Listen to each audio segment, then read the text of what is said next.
खबर देंगे आपको मुस्तफ़ा आमिर कत्ल और अगवा केस के हवाले से। अदालत ने मुलजिम अरमगान को 4 रोज़ा जिस्मानी रिमांड पर पुलिस के हवाले कर दिया है।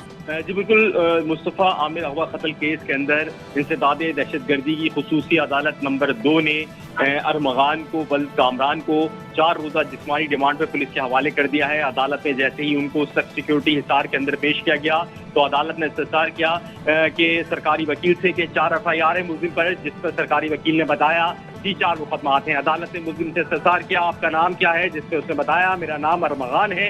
अदालत ने पूछा कि आप 10 तारीख से जेल में है, जिससे उसने कहा हाँ मैं 10 तारीख से जेल में हूँ। अदालत ने इस्तफसार किया कि आपको मारा गया है, तो उसने कहा हाँ मुझे मारा गया है। उसके बाद जो है मुलजिम जो है वो कमरे अदालत के अंदर जो है वो गिर गया, जिसके बाद उसको उठाया गया और कमरे अदालत में बेंच पर लिटा दिया गया।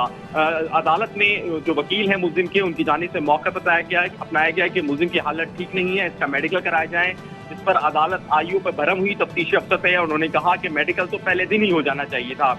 अदालत ने तफ्तीशी अफसर की जानिब से इस्तदा की कि 30 दिन का जिस्मानी रिमांड दिया जाए। अदालत ने उसे फैसला महफूज किया और उसके बाद फैसला सुनाते हुए कहा कि मुलजिम को 4 रोज के जिस्मानी रिमांड पर पुलिस के हवाले किया जाता है। मुलजिम अरमगान कमरे अदालत में बेहोश हुआ था, तो उसके ऊपर पानी भी डाला गया, उसको होश में लाया गया और मुलजिम की हथकड़ियां भी खोली गई थी ताकि वो जो है वो आसानी के साथ उसको दोबारा से बख्तरबंद गाड़ी में मुंतकिल किया जा सके।